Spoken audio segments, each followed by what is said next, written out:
everybody. We are playing against King Ragnarok with the white pieces. And he plays c5 on move 1.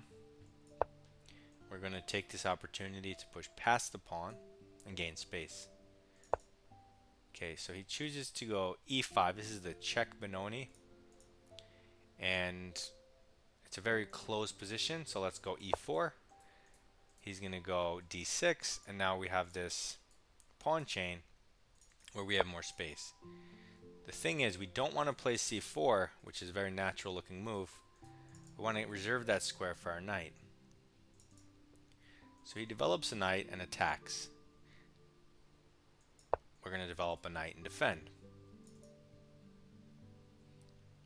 We want to keep this open for our knight, as mentioned. So he goes b5, so that when we take on the outskirts, he can take in the center. I mean, it's a strategy, but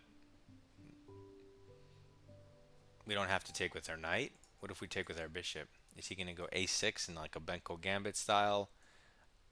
I don't buy it. So let's take the free pawn.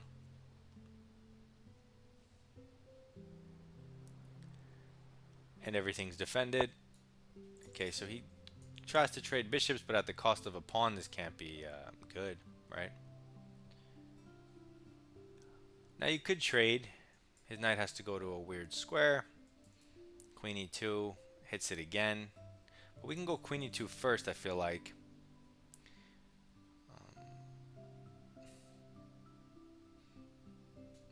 Which is interesting.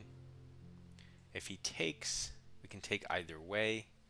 Let's say we take with the queen. I mean, okay, let's just take and force his knight onto the rim. And I don't know where it wants to go from there. Doesn't have any good squares. So we could throw in queen e2 for sure. We don't have to, though. We could develop our bishop. We could develop our knight. But because it's free, I'm going to throw in the queen move, which also defends the center, freeing up our knight on c3 if we ever wanted to move it. But I don't particularly want to move the same piece twice in these closed positions. I want to develop my knight because it comes with a threat. He'll play d6. Okay, so he moves his knight here, but doesn't have a good future. So let's develop our knight with a threat, and our position is already much better, and we're up a pawn.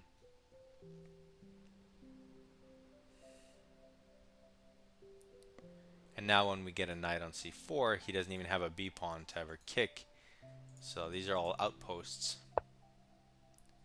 Okay, he's trying to develop his bishop the other way, but he completely neglected his center. And now we're up 2 pawns. And if he kicks our knight in this position, we have the c6 square, so he really fumbled. He develops the bishop on what is a much nicer diagonal now, because I took his pawn. But he never played d6, so what if we kick his knight? He's probably going to go here.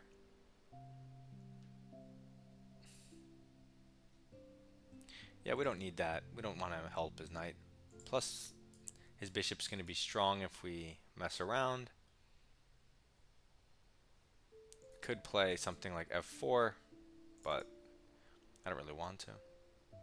The thing is, he has discoveries, right? So knight takes this pawn, trying to hunt this knight. So knight takes this pawn. I could prevent that, though.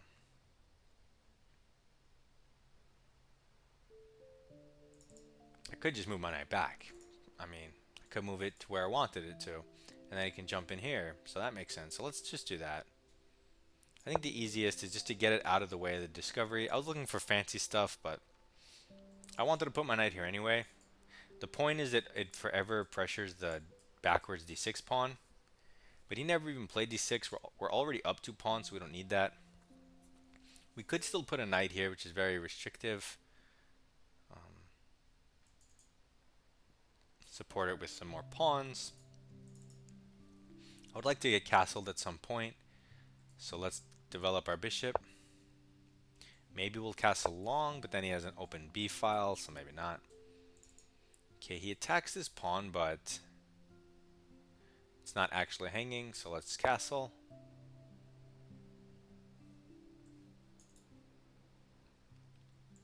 And now I do want to push these pawns in some order. My queen doesn't want to be aligned with the rook though, so there's that. We could take a second, maybe kick the rook.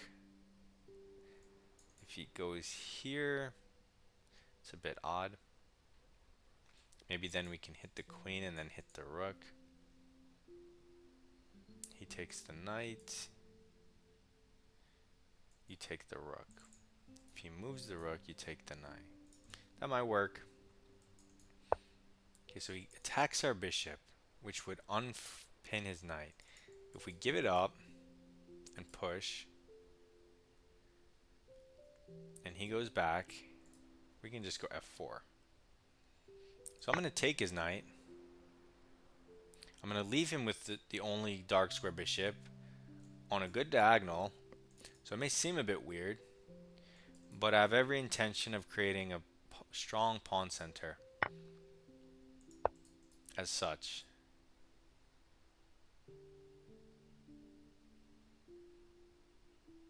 And I'm not sure what he does about it. So now the knight is even supported on d6, which is a crazy outpost to be supported on.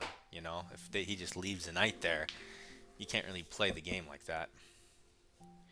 So my opponent left the game.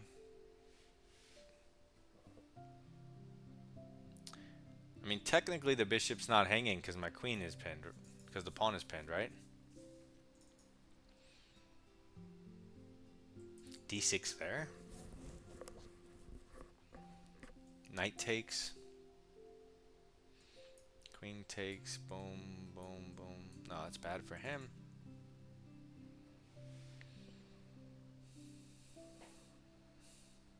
Yeah, I don't know. It's just these knights really support the center very well. These four squares. And I think my opponent actually just left. He got demoralized and hit the road. And we can claim victory in 20 seconds. So this is maybe the second or third time someone played c5 against us. And you could do whatever you want. You can ignore him and push a pawn. You can develop. You can take. You can also push past, which supposedly is the best. In any case, he can never challenge you with the c-pawn again. That's the whole point of pushing past. So we push past, and he goes into the check Benoni, which tries to gain some space with the c and e pawns at the cost of a little less space overall. So normally they go d6 and just clamp down on these squares, and it's a very locked structure, and you fight on the flanks with your, try to get some type of pawn break. But okay, so he develops a piece. Now we have development and center. And then b5 is a high level idea in a lot of these types of structures to lure away the knight from defending the center, but here it doesn't work because the bishop also covers. Otherwise it would work. So we take free stuff, and it says we're plus 3, 2.7. So completely winning as of here. And that's because of our dominant center that he can't challenge with a c-pawn or an e-pawn. And we're up a pawn. So that's just too much overall. And now we have a forced move. Forcing move. And now we develop for free. Now we develop for free. And our opponent just blunders the center, so free stuff. Improving move. We wanted to get to this square the whole time. The usual route is to go from here, back here to here. But in this case, we got to grab a free pawn. So that's why we went this way.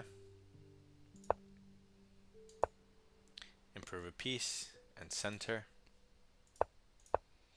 King safety, development. Force move, plus 4.4. and then improving their position for free. Center, our knight can jump behind it afterwards, hitting the pawn, collaborating with this knight, also looking at the f6 square. Plus 4.6, totally crushing. That's why he left the game. All zeros, 3 cent pawn loss. Maybe the lowest I've ever had, but still 99% accuracy. I've had 100, but 3 cent pawn might be the lowest. In any case, a very quick game. These are very positional games when you get the lock structures, but hopefully you pick up some ideas. One of them being, even if he does play this, a very natural response from players is to go c4 here, right? Because it looks like, oh, I'm cementing everything. That's true, but it's a lot better to get a knight here because it pressures the pawns. And in King's Indian style, you have a pawn on a4 and potentially a5, preventing him from kicking that knight. And that's how you play positionally. So, just some chess chunks to keep in mind. Good luck in your chess. I'll see you in the next one.